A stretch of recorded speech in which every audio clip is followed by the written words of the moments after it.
I think it's estimated that roughly 35% of the workforce relied on a gig job for primary or secondary income last year, which is double what it used to be just 5 years ago. I mean, this makes sense, especially as the workforce recently experienced a major shift in preference to more flexible working arrangements.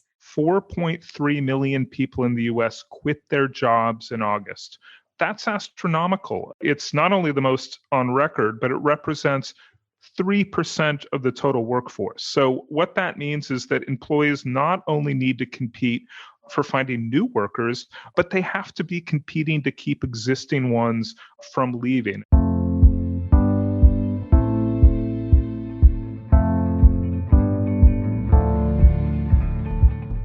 Welcome to Living Beyond Borders, the podcast from Citi Private Bank and GZERO Media that examines the risks and opportunities in our rapidly changing world, from global politics to economics and what it all means for you. I'm Caitlin Dean, head of the Geostrategy Practice at Eurasia Group. In early 2020, life as we knew it came to a grinding halt almost everywhere. While many essential workers bravely donned protective gear and headed to the front lines of the pandemic, millions more went from this to this. Can you say that again? You're kind of going out on my end. Mike, can you hear me now? Yes, we can hear you. Mute yourself and meet me after the call. I don't know how to remove it. I'm trying to, But the truth is, work has always been evolving. The pandemic may have accelerated some shifts and trends that were already coming. But what will remain if and when we return to normal? Which changes we've experienced are temporary, and which ones are here to stay? Here to talk about the future of work are Ida Liu, Global Head of Private Banking at Citi Global Wealth, and Alexander Kazan, Chief Commercial Officer at Eurasia Group. Hello to you both. Hi, Caitlin. It's great to be with you. Thanks, Caitlin. Very good to be here. So, Ida, before we get into the specifics of how work has changed, let's talk about where we are now in the employment picture, starting with the United States. We've heard that in many sectors, employment has rebounded and that a lot of employers are even desperately looking for workers. But there are still many people unemployed. So what competing forces are you seeing in the labor market right now? Caitlin, it's wonderful to be having this conversation with you and Alex. We know that fighting unemployment is a national priority. Obviously, many of Jay Powell's recent speeches have hit on the journey to maximum employment, albeit it may be a long one. The Fed, however, seems to be setting policies with that goal in mind. In Powell's August 27th speech from Jackson Hole, he said, to sum it up, the baseline outlook for the continued progress is towards maximum employment. So it is very fortunate that unemployment has been declining, reaching 4.8% last month, but we're still recovering from the upset resulting from the pandemic. Job generation, while strong, many companies did in fact boom in the past year and a half. But this does not entirely outweigh, however, the millions of discouraged workers who've lost their businesses or jobs because of pandemic-related closings, and those who do not feel it's safe to return to work given COVID. And very importantly, women have been disproportionately impacted throughout the pandemic, as they often bear the burden of added responsibilities in their personal lives through childcare, care of elderly, family members, or others. And ultimately, while job creation is on the rise and unemployment looks to be improving, we still have a lot of progress to make for all Americans. Alex, are these trends relatively similar from a global perspective? You know, they are. We see a lot of similar stories to the one that Ida just told about the US and different places around the world. I think that's especially true in other developed markets in Europe, the UK, and Australia, where basically we've seen that labor force participation declined quite a bit during the pandemic, and it's not really fully recovered. We're also seeing labor shortages in some areas, as we see in the US, and there's a risk that that contributes to supply side risks to economic recovery. And in a lot of emerging markets, and Brazil is just one among many examples here, we saw very large declines in labor force participation during the worst days of the pandemic. And we've only seen a partial recovery so far. But I think beyond the labor market data and statistics, it's really important to look at this globally in this context of very uneven economic recovery around the world, which is really reflecting the still very unequal vaccine distribution. It's remarkable when you look at the statistics on global vaccine distribution. About 80% of shots worldwide have come in higher income countries, and less than 1% of doses have come in low income countries. Less than 1%. I mean, when you sort of say that and look at it on the page, it's pretty shocking. So while all of that may not be reflected in official data on unemployment and the labor market, it's pretty clear that in most of the developing world, workers are still facing very large health-related challenges and risks. So, Alex, we've been talking about the changing nature of work for quite some time now, even pre-COVID. But to what extent did the pandemic accelerate existing trends that we had already started to see? And to what extent did it really change the course of how and where and even why we work? That's a great question, Caitlin. I think the answer here is really both, or some version of it depends. Very clearly, a number of existing trends that were in place in the workforce, I think, were accelerated. And a great example of that is the use of technology for remote working, for added productivity, things like that. Very clearly, all the tools that we had been using during the pandemic existed before the pandemic, but there was still a lot of hesitancy about adoption. We've had this very widespread, very rapid adoption of these proof of concept, and now we're in a very, very different discussion about the utility of remote working, who it can apply to when it's appropriate, et cetera.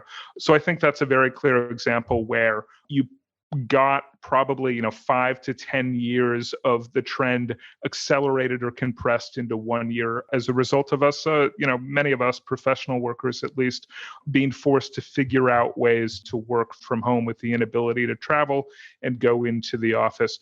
I think there's some trends that it's probably going to force some reassessment. I think business travel is a big one, right? A lot of us are really itching to get back on the road, but I think there will be a reassessment of when it's appropriate, so when we do it, how long we travel, and for what purposes. So, we could go on. There's a lot of examples, but for me, those are two big ones. And we're hearing a lot about the new normal or the new normal ways that we work. So what are some of the biggest ways that you think work has shifted in the last year, and what do you think is likely to continue? Most obvious here, of course, is the widespread adoption and normalization of remote work. And as I said, that's really been enabled by technology. I do think it's important to keep in mind that this increased flexibility primarily benefits higher income and professional services workers. Remote work simply isn't an option for a lot of workers, if not most workers. But for those who do enjoy the ability to do remote work, I think we're going to settle into sort of a hybrid model. A lot of employers very clearly want workers back in the office, but lots of professional services workers don't really want to lose the enhanced flexibility and less time spent commuting. And as someone who was stuck on a local train this morning for over an hour, I kind of get it. And the data really backs that up as well. There was a recent survey by Bloomberg, found that 40% of workers actually said they would consider quitting if their employers wouldn't become more flexible about remote work. And we really see a huge generational difference.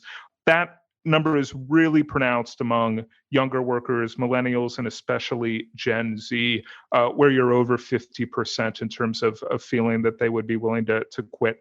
So I suspect that we'll probably end up somewhere in the middle, with people coming in a couple of days a week, but also having the ability to work from home. A second trend that I think really was accelerated during the pandemic was the rise of employers using analytics to looking into how we work. This is sort of the flip side of remote working, right? Trust employees to manage their time, to work from home, but use more technology to see what they're doing, how productive they are, et cetera. I saw a survey recently that suggested about 15% of employers are using those sorts of technologies, and I would expect that number to grow. And the third, and what I find the most disturbing one, and Ida mentioned this already, has been the very, very sharp decline in female labor force participation. Women left the workforce much faster than men, and they've been much slower to return. Oxfam International looked at this globally. They found that in 2020 alone, women around the world lost more than 64 million jobs. That's 5% of the total jobs held by women, and that represents 800 billion in annual earnings by women. That's shocking, and it's a major problem not only for the women who have been unable to return to the workforce, but for the households that rely on that income. Ida, you're a leader yourself and a woman in the workforce. What are the biggest changes you've made to your own workplace policies since the pandemic? Well, Caitlin, in our business, our talent is absolutely the most important asset that we have. And we've always been focused firstly, on our team's health and wellness. And while Citi has always cared for the mental health and wellness of its employees, the last 18 months have been a difficult adjustment for everyone.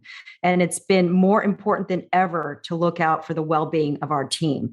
I've personally experienced firsthand the challenges of the last 18 months. I've adapted to remote work while caring for 2 young children, being a virtual educator, a caregiver, an experience that I can only describe as an extreme juggling act and working double shifts. But I am very proud that we have been investing extensively in the wellness of our teams. We've rolled out increased programming to provide support and resources. And during the pandemic, we brought in, for example, a Buddhist monk to do guided meditation with our team to help them with stress management. We brought in a nutritionist to talk about how eating impacts your health, your wellness. We brought in exercise coaches, leading doctors, and sleep experts, all to provide our team with holistic health and wellness support, right? Because we knew that everybody was going through a very challenging time, and we wanted to provide as many resources as possible to arm them to be the best that they could be to navigate a very, very challenging period. We also encourage Zoom-free Fridays for the benefit of our employees because, let's face it, Zoom fatigue is real.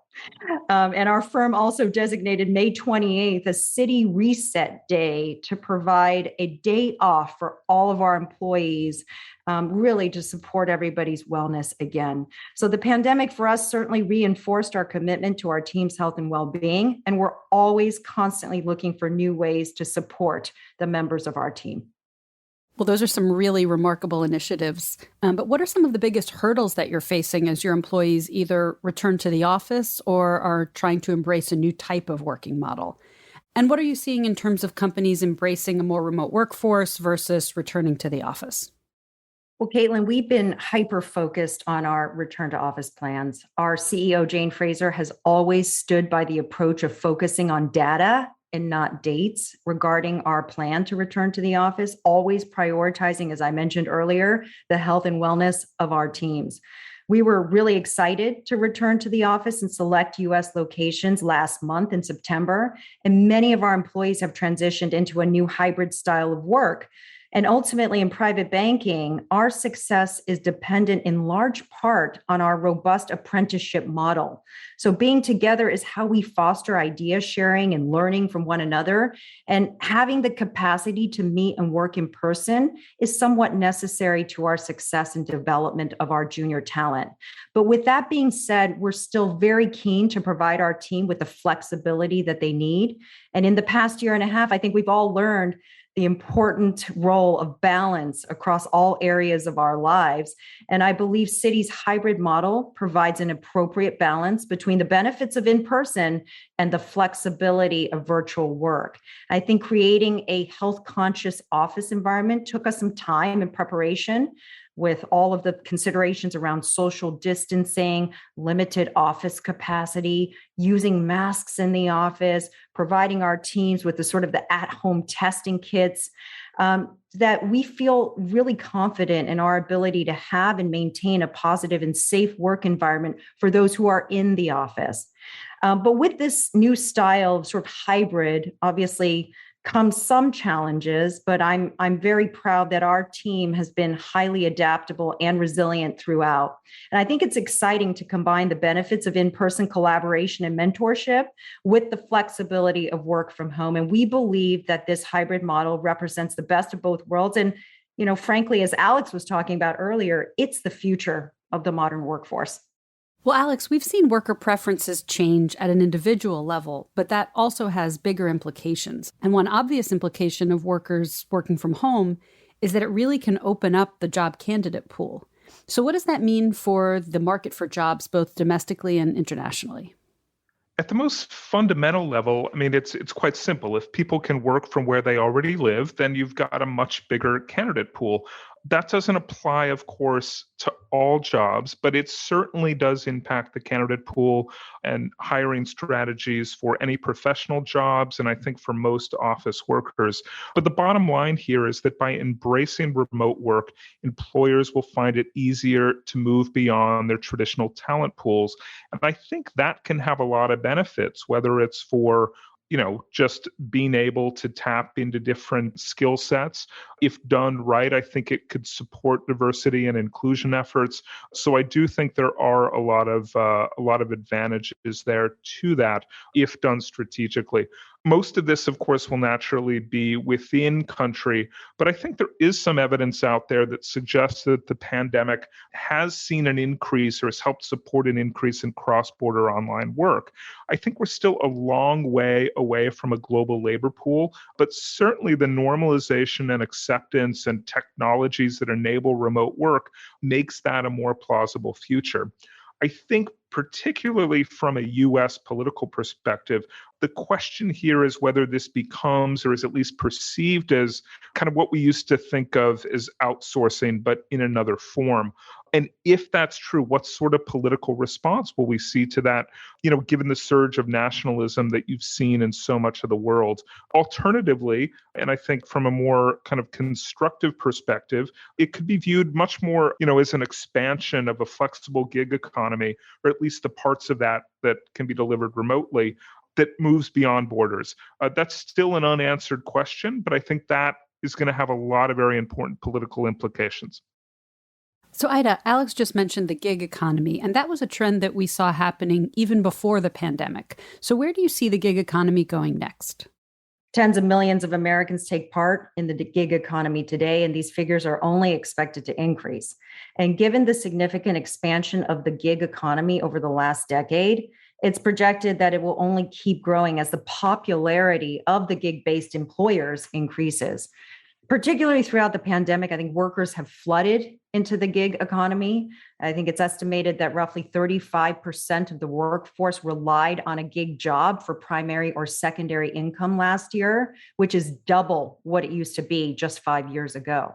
This makes sense, especially as the workforce recently experienced a major shift in preference to more flexible working arrangements.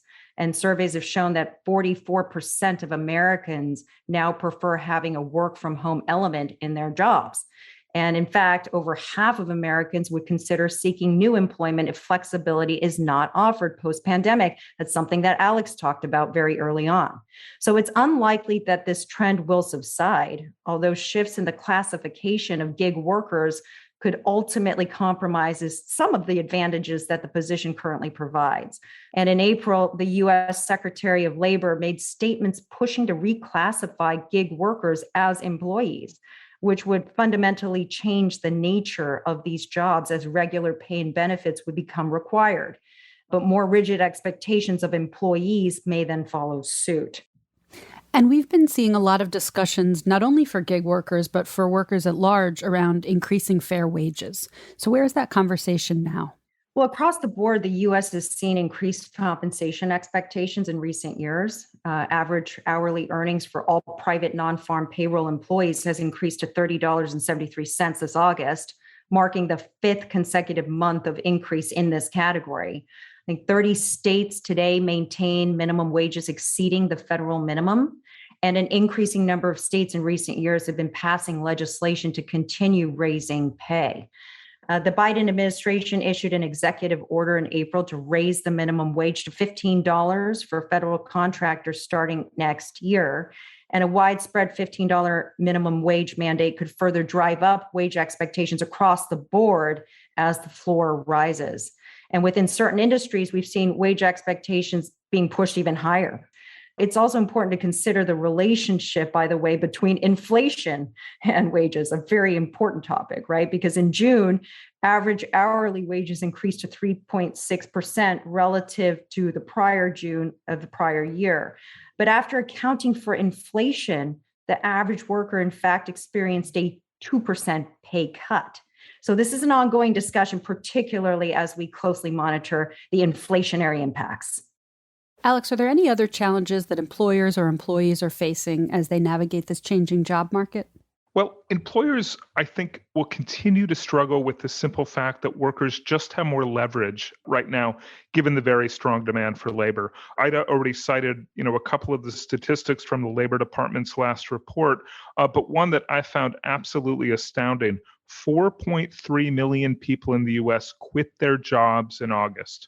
That's astronomical. It's not only the most on record, but it represents 3% of the total workforce. So what that means is that employees not only need to compete for finding new workers, but they have to be competing to keep existing ones from leaving. And so I think there are multiple challenges involved in that. That effectively means much more competition for people, more pressure on wages, which I'd already talked about, more benefits, better conditions, more flexibility. And not all employees, I think, are going to be set up to do that well. So that could be something that becomes sort of another aspect of competition in the market for labor. I think another challenge is managing workplace safety in a world where COVID becomes more endemic. We're out of the pandemic, but COVID still comes back in, smaller, more localized instances, but it's still with us. That raises a ton of questions, right? How do you keep vaccine requirements updated? How often will you require employees to have booster shots? How do they report that? If there are local outbreaks, what are the protocols for going back to full-time remote work? So I think there's a lot of challenges in that. That will be sorted out over time, but clearly something that most big employers are going to have to solve. Let's shift a little from the big picture to some individual sectors. So Alex, what do we know about the sectors that thrived in the past year and a half versus the ones that are still struggling? And to what extent are those going to be permanent changes? The largest negative impact of the pandemic really fell on workers in food service, customer sales and service roles, and less skilled office support roles. None of that, I think, is particularly surprising. On the other side, we saw big growth in jobs in warehousing, transportation, really anything that benefited from the huge surge in demand for e-commerce and the delivery economy. I think that also plays into the gig economy story that Ida was talking about. But those increases, I think, at least what we've seen so far, is that they're not big enough to fully offset the disruption and the loss of many lower wage jobs that we've seen. And we, of course, see that not only in the unemployment numbers, but in the downward pressure on labor force participation. Of course, we've seen bounce back in retail, restaurant, and hospitality as the economy reopens, although that seems to be hitting some obstacles. But I think given the difficulty that so many companies have had in finding and keeping employees in a lot of these lower wage areas of the economy, we will see that some of this shift ends up becoming permanent. And I do think that in some areas of the economy, think of things, again, like lower skilled office jobs, back office functions. A lot of bigger employers probably will use this as an opportunity to invest more in technology and other labor saving ways to save on the need for employees. And also you might see more willingness to tap into that global labor pool that we talked about earlier. Well, that's an interesting point because before the pandemic, a lot of the conversation was about AI, artificial intelligence, about robots taking human jobs, and about potentially the need for a universal basic income or for other government programs if those jobs were replaced. So are those worries and those conversations still there when we think about the future of work? Listen, I think the broader set of worries about the impact of AI on the economy, broadly speaking, are there to some extent. But the conversations themselves have certainly changed. I think they've grown much more nuanced. Pre-pandemic, you had a pretty simple narrative. And that narrative around AI and automation was basically that it was going to displace millions of jobs, leave people out of work, without income. That would create the potential for social and political unrest unless governments came in to put in place income support mechanisms. As we come out of the pandemic, I think that conversation is changing a bit. Again, more nuance is coming into it. The experience that employers have had over the past couple of months, where they're struggling to find enough workers in many cases, should force us to at least reevaluate some of our assumptions about the impact on automation, especially when you couple that with aging populations in so much of the world. And those demographic changes are also putting downward pressure on the size of the workforce. And when we think about jobs being taken by automation, the flip side of that is the need for additional worker training. So what needs to happen there, and are governments or private companies stepping up? So the need is clearly there, but I'm a little skeptical that governments will step in and provide effective worker training. Most governments historically have struggled to do that. If you look back to previous trade and technology shocks over the last 20, 30 years, we just haven't seen it work very well. I remember very clearly before NAFTA was approved, going back some time, the debate around that, and there were a lot of promises about the large-scale worker retraining that would come. And I think it's hard to argue, looking back over history, that those efforts that came out of that were really effective at scale. So I do think that most of the burden of retraining ends up falling to the private sector.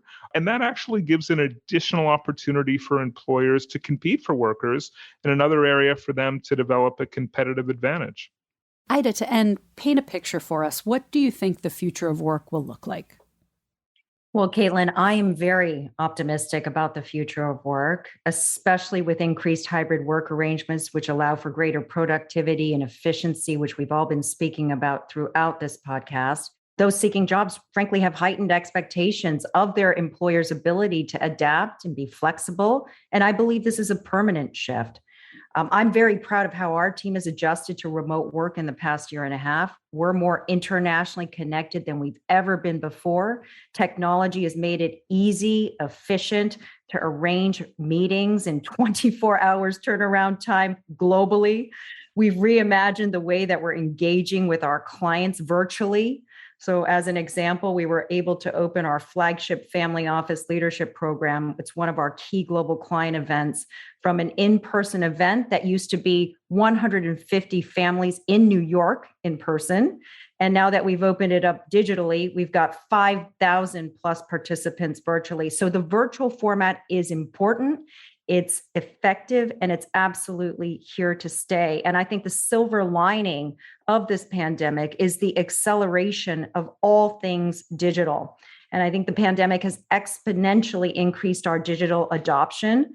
So looking at ways to self-service, and I have to say that in the past, it used to take us about a week to get a new client account open with a stack of papers, sign here tabs, and highlight places. Now we can open an account for a client in less than 5 minutes, completely digitally and paperlessly, right? So I think that this is the sort of the future of work. And I think marrying the work from home and in-person hybrid work model has the potential to create an elevated, flexible, and equally, if not more, productive work dynamic. And I think our enhanced technological integration has been wonderful for our team and our clients alike.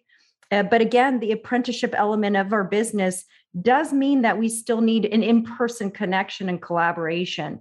But I think with all this being said, I know our team is not alone in experiencing upside from this new mode of work. And I think it's a very exciting and innovative time to be a part of the workforce. And I definitely look forward to watching the future of work unfold together. Well, thank you so much, both of you. Really appreciated your insights. Ida Liu, Global Head of Private Banking at Citi Global Wealth, and Alex Kazan, Chief Commercial Officer at Eurasia Group. Thanks so much to both of you. Thank you so much for having me. It was a pleasure being on with you and Alex. Thanks, Caitlin. Thanks, Ida. Really enjoyed the conversation. That's it for this episode of Living Beyond Borders. Stay tuned throughout the fall as we look at the biggest issues impacting your world and your money. Next time, we'll look at the latest on the relationship between the U.S. and China. I'm Caitlin Dean. Thanks for listening.